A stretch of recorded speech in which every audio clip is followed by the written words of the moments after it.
vamos conversar com o doutor em Economia, Otílio Rodrigues Neto, que vai interagir conosco direto de Campinas. Qual é a repercussão que está tendo essa situação, o estágio de profissionalização do crime organizado, que foi o grande foco desta semana, atualmente no Brasil, contra um Estado brasileiro que parece desorganizado? O que fazer? Como deveria ser o enfrentamento, Otílio?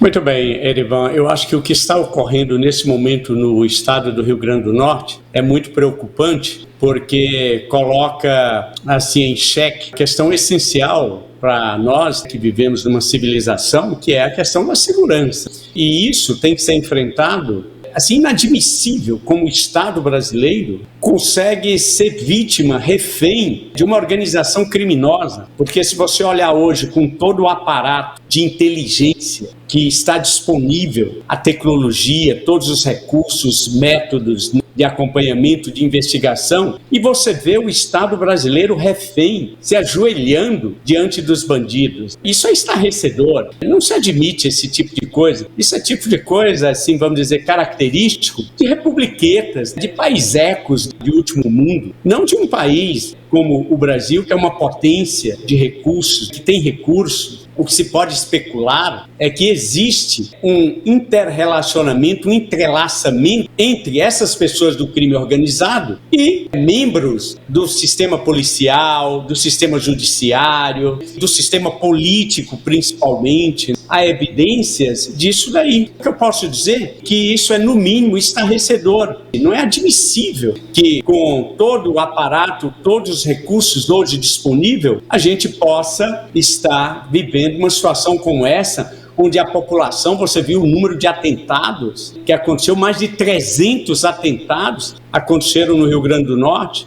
e assim, a população é que está trancada, que está presa dentro de casa, e os bandidos que estão mandando, os bandidos que estão determinando o que pode e o que não se pode fazer. A gente fica assim, estarrecido. Essa é a palavra que define nossa atitude nesse momento. Uma outra questão que se coloca é por que a grande mídia, com uma situação tão grave como essa, não demonstra indignação contra essas, vamos chamar de leviandades, das acusações que foram feitas pelo atual presidente da República, uma declaração que inclusive casa com o que tem acontecido no Brasil em termos de manifestações de violência. Qual a gravidade disso, Otílio? Como eu repito sempre, a gente não deve alimentar ilusões. A grande mídia é um poder, ela tem que ser respeitada, ela é necessária. Nos países democráticos, ela é uma voz, é um canal que exprime, que comunica a liberdade e o livre trânsito de ideias. É um valor essencial na democracia, tem que ser defendido, é necessário. Eu não acredito nessa conversa de uma conspiração da grande mídia para fazer isso ou aquilo. Não sou adepto da teoria da conspiração. Entretanto, nós não podemos ser ingênuos, como cidadão. Essa mesma grande mídia, que é necessária, que é um valor, que é uma conquista democrática, que é uma conquista da civilização, nós não devemos ter ilusões que essa grande mídia, para ela se sustentar, ela necessita de recursos financeiros. E o que está por detrás de cada um dos grandes órgãos, do que nós podemos chamar grande mídia, anteriormente, há algum tempo atrás, era a TV, eram os grandes jornais, as cadeias jornalísticas, e hoje são as grandes empresas de tecnologia da web. Essas grandes empresas, esses grandes grupos, eles precisam se sustentar financeiramente. Nós estamos vendo hoje o que está acontecendo no Brasil, por exemplo, com a Rede Globo, que foi um poder, foi considerado o quarto poder do Brasil. E você está vendo a Rede Globo, a gente viu o ocaso, a gente viu a falência do Grupo Abril, que era uma grande empresa, que seria aquilo que o Google é hoje. A gente poderia traçar para as novas gerações que não viveram, a Editora Abril, com todas as grandes revistas que eles produziram em todas as áreas, seria equivalente ao que o Google é hoje. E a gente viu que a Editora Abril faliu. Nós vimos que a Rede Globo está no mesmo caminho. Você está vendo todo o movimento de demissão de grandes profissionais, de desarticulação de profissionais que fizeram história em todos os campos da Rede Globo. O que eu quero dizer com isso é que esses grandes canais, eles são movidos, eles precisam de dinheiro, eles precisam de sustentação.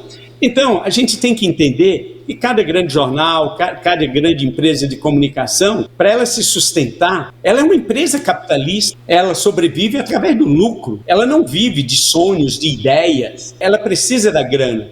Se você observa hoje no Brasil, que um certo movimento explica um pouco, porque esses grandes canais, eles tiveram no governo passado muito cortes de verbas publicitárias, porque esses grandes grupos, eles dependem dos anúncios publicitários que são pesados, são significativos, que o governo faz de anúncios institucionais. Então, a verba publicitária ela é muito importante para esses grupos econômicos. E o que você observa hoje, é claro que são apenas indícios, evidências, movimentos, é assim uma postura de condescendência com o novo governo, talvez com o propósito, com o interesse de angariar, de conquistar contratos publicitários ali mais na frente, e aí você vê essa postura da grande imprensa, de condescendência com o que está acontecendo hoje nesse novo governo. Porque o presidente da República, o presidente Lula, cometeu uma leviandade, um absurdo, inaceitável. O que ele fez ontem no Rio de Janeiro é inaceitável. De todas as instituições, e hoje eu vi algumas notas da Associação de Juízes,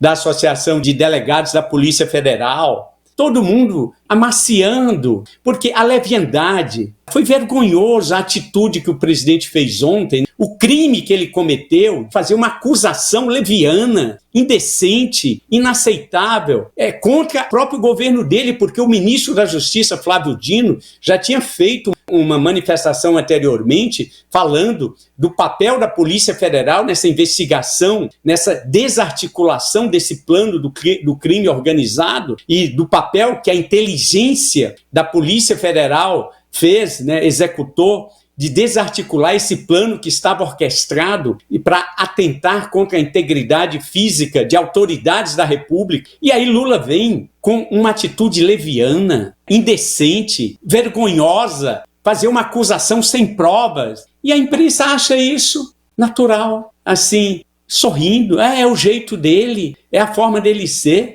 Nós tínhamos que estar todos indignados com isso. Então só se explica por talvez esse desejo, esse anseio dessa imprensa, talvez de conquistar contratos publicitários do governo federal, é que se explica essa postura de condescendência com a atitude irresponsável, leviana do presidente da República. Ele tem que entender, foi o que o próprio Sérgio Moro, no depoimento dele, fez. O senhor não tem decência? O senhor não tem vergonha? Não confundir a liturgia do cargo de presidente da República, que é um cargo de Estado, não é um cargo de governo. Ele não pode confundir os papéis. Uma coisa é governo, outra coisa é o Estado brasileiro. Então, olha, é vergonhoso, é indecente, é inaceitável. Eu não quero assumir a atitude de atirar de qualquer modo. Quando o governo Lula tomar atitudes que mereçam o nosso respeito e a nossa aprovação, eu vou estar falando aqui. Agora, da mesma maneira, vamos assumir uma atitude crítica também e não vamos passar a mão, alisar a cabeça,